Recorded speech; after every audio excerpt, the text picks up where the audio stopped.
In previous videos, I installed my dust collection system, the main trunk, and the main branch.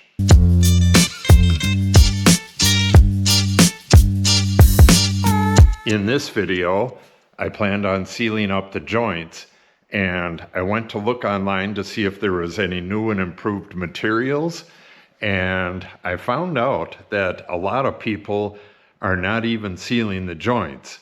So in this video, I'm going to show you why you need to seal the joints and the materials I found to do so. First, we're going to talk about the intake, and then we'll cover the exhaust. There's two main reasons why you should seal all your joints. The first one is sound. There's really high velocity wind traveling through these ducts, and any open joints like this is going to suck air through it, and you have what basically amounts to a wind instrument here. This edge right here and the wind passing over it is going to make a lot of noise. You might not notice where the noise is coming from, but they do make a lot of noise. This is an Oneida dust collector, and you can see this is not a weld. They sealed up this joint with RV silicone, and it's on all of the other joints as well. I sealed this joint right here with silicone. I believe this one is so tight that it doesn't need it, but we'll check these anyways. You can see there's their sealant as well. It's just 100% silicone. I'll show you the materials for this a little bit later. This is a continuous weld, and I'm sure they checked that. But that's a major reason why you need to seal all your joints right there. On the exhaust side, you'll get sound as well, but you're also going to get the fine dust. It's going to go right through the system and right back out into the air, and you don't want that. So the exhaust side needs just as good a sealing as the intake does, and that includes down to your barrel. And the second and more obvious thing is that a bunch of leaking joints, especially in these gores, is going to cause a whole lot of leakage in your CFM.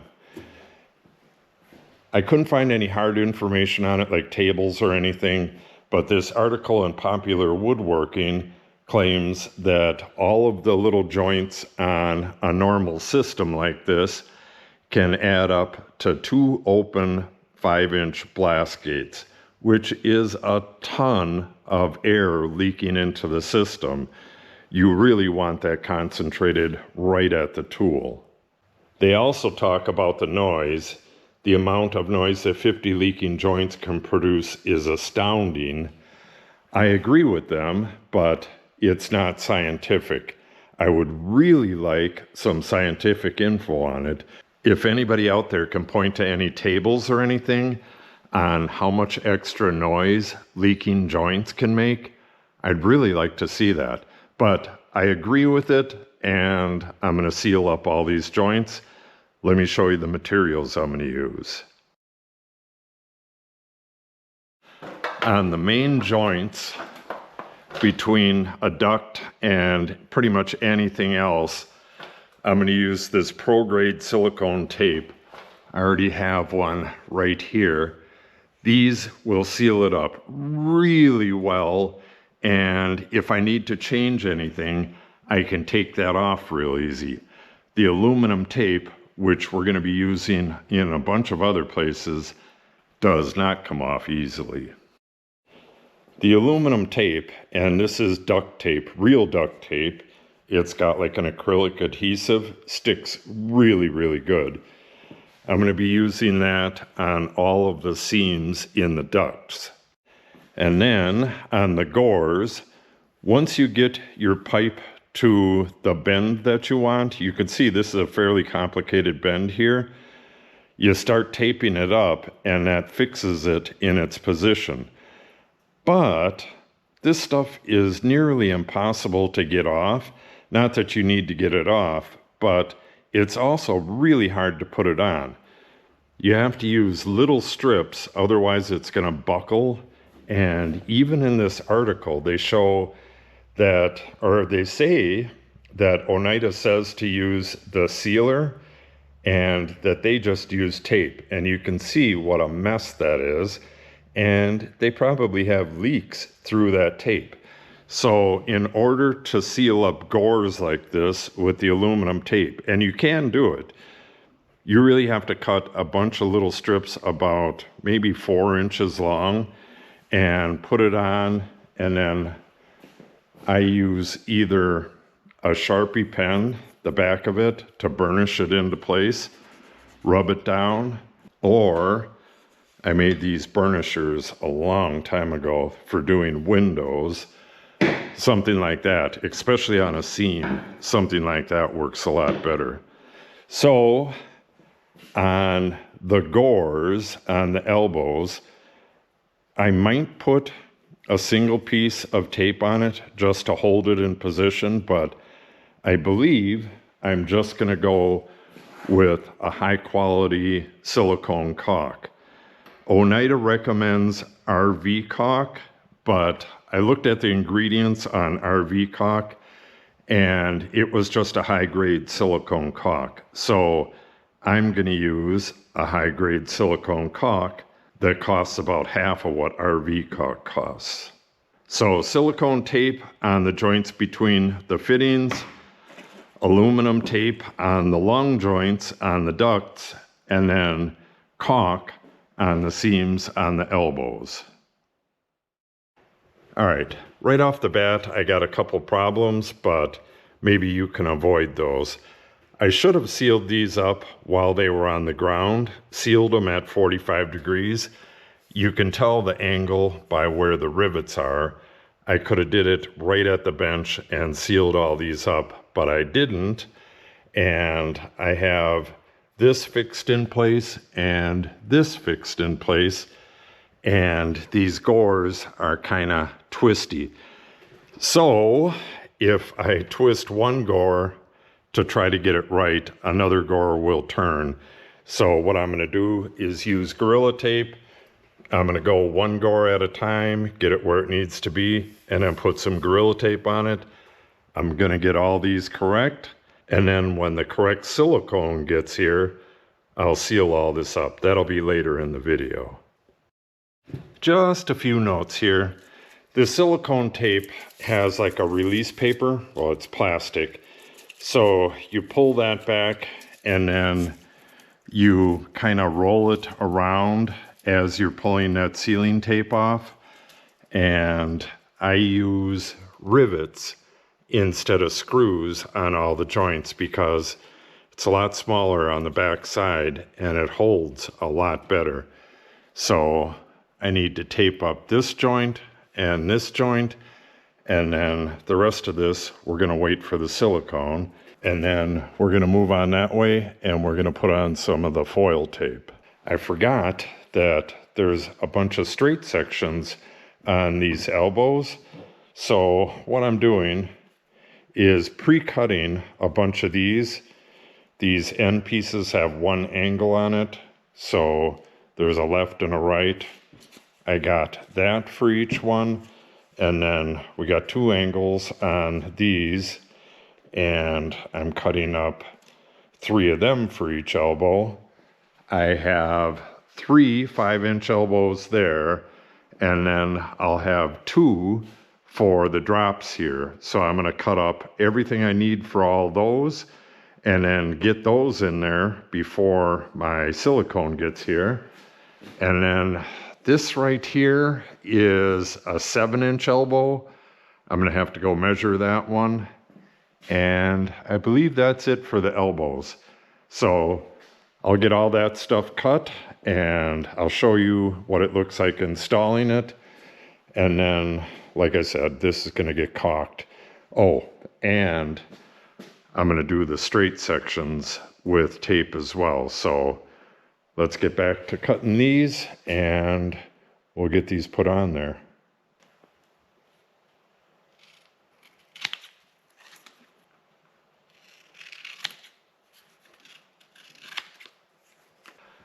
I just realized out of the 5-inch elbows, I have 1, 2, 3 right there.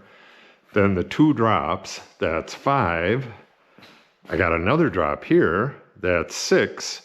And then I'm going to have one on both the planer and the jointer. So that's 8 that I'll be putting in the very near future. Also, while I was doing that, this Y was purchased 20 some odd years ago, and it needs sealing around here and here. I purchased 2 new elbows, or 2 new Ys, just recently, and you can see that they're caulked in that place. They're not caulked on the straight seam, but they're caulked around the Y. That one right there, and where's the other one? I believe it's up there. At any rate, the new Ys are caulked. I almost forgot to do the leak test. Hopefully this smoke is going to show up on the camera. I already got those joints right there sealed up, but not with caulk. So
I'm going to have to look at the film to see exactly what happened, but from what I was seeing, it was sucking in smoke at all of the gores right here and at every joint. And some of the joints were much worse than others. The one that I thought was going to be pretty bad was this one, but that one wasn't that bad at all.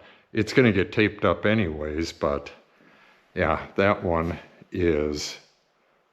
that's a pretty damn good size because of the corrugations in there. Okay, like I said, I got this taped up all the way past this elbow here, and I have the top seam taped. I'm just going to continue going, and I'll get back with you much later after I get the caulk and I start caulking these gores. Okay, it's a couple days later, and I am 100% done with sealing up the main trunk and the main branch of the dust collection system. These drops still have the caps in it, so they're still leaking, and that end is wide open. I'm not going to be doing any testing right now. I'll do some more testing once I get these drop legs in. This big 7-inch main trunk, I'm just going to tap that plug in a little further and put some of that silicone tape around it. That is going to wait, that's going to go up to the ceiling and across and then down, and that'll be hooked up to the floor sweep, but mainly it'll be hooked up to the sanding bench. So that's going to be a little bit. I got to get this wall in first. And before I forget, this is the silicone I used. You can use any 100% silicone. You could probably use polyurethane as well, but I really trust this GE brand advanced silicone, so that's what I used. You can use the RV silicone like Oneida suggests and Oneida sells, but in reality this was like, maybe $2 cheaper than the RV silicone that they sell. And the stuff that they sell is clear as well. So I don't think you're going to notice any difference whatsoever if you use this stuff here. The cleanup for silicone like that is mineral spirits. So you're going to want to have some of this on hand. And I use lacquer thinner and wipe all the joints before I put the silicone on. I was wondering if here's some of the stuff that comes off of the pipes. I mean, they're oiled when they're working on them in the factory, so they have a little bit of oil on them still, so it's best to wipe them off. Let's head up there. I'll show you the silicone on these joints. You really can't notice it from here. Well, you kind of can because it's clear, but we'll go up there and take a look. Well, this is about the same as down there. It's still kind of hard to see. This is not like crystal clear silicone, but that's fine. That little bit of grayish kind of a tinge to it kind of matches the pipe and helps it to blend in a little bit. You can see all of the joints are sealed. I'm going to seal that joint permanently. I forgot about it. And like I said, we're just going to put some of that tape on that one. So the next video out here, my big mess will be cleaned up, but I'm going to be hooking up this wire. I'm going to be putting different carabiners on here, getting that hooked up, and I'm going to hook up the drop going down to the jointer, get that all cleared off, get that all set up, and we'll have our first woodworking machine totally functional. And immediately after that, I'll be hooking the compressor up, move that back over here, put the anti-vibration pads on it, get it wired up to the shutoff box, and then put a plug in that end there, get that tested, and once that's done, then we are on to the planer here. We're going to be putting a Shelix cutter head in this, cleaning it up a bit, maybe touch up the paint. I'm going to put that, what is that stuff? Graphene on the tables. We're going to lube up the chains, get this all in really good order, and put a digital readout on it. And the infeed and outfeed tables, which I found over in the machine shed, they'll be on there temporarily. We're going to take them off and put rollers on this, or a slide table. Not exactly sure what I'm going to do with that, but we'll have this up and running. I'm guessing all of that is going to take like a week, but pretty soon we're going to have a jointer, planer, table saw, all that good stuff in Trapdoor Woodworks. So make sure you subscribe and come back to see it.